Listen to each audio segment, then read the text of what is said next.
Chronic dissatisfaction rarely comes from having too little. It often develops from an internal relationship with life, in which attention becomes permanently focused on what is missing. A person may achieve something they once desperately wanted and experience satisfaction only briefly before the mind immediately identifies the next deficiency. A better career creates a desire for greater status. Financial improvement creates a new comparison.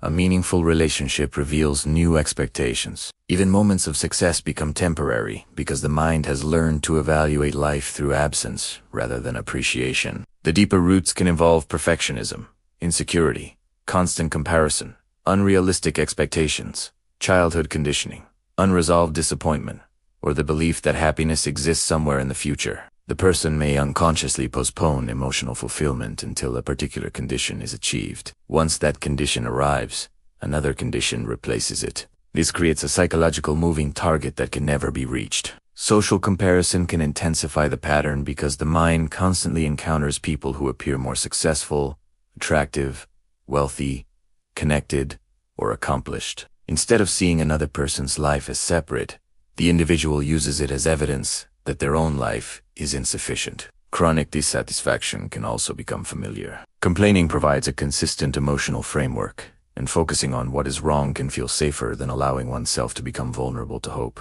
If expectations remain low, disappointment feels predictable. If nothing is ever enough, the person never has to confront the uncertainty of genuine contentment. The tragedy is that dissatisfaction can continue even when circumstances improve because the source is no longer primarily external. The problem has become the psychological habit of measuring life against an imagined version of how life should be. The hidden roots of chronic dissatisfaction often lie in the inability to experience enoughness without interpreting it as complacency. A person may fear that if they become satisfied, they will lose ambition, become weak, or stop improving. They therefore maintain constant internal pressure, believing dissatisfaction is necessary for growth. But improvement driven by self-hatred is psychologically different from growth driven by self-respect. One creates endless pressure while the other allows ambition to coexist with appreciation. Healing begins by separating aspiration from inadequacy. You can want more without believing that what you have makes you a failure. You can improve your circumstances without treating your present life as worthless. You can recognize genuine problems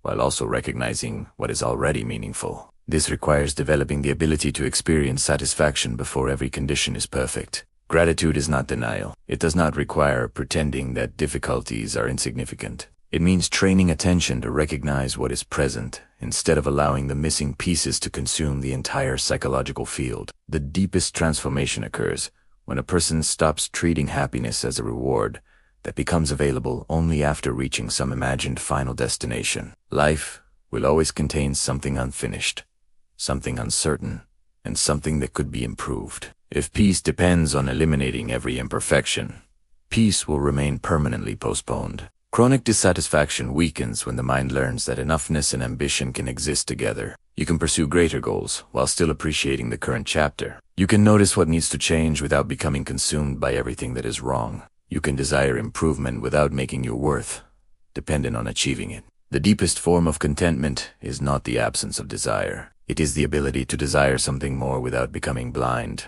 to what is already here.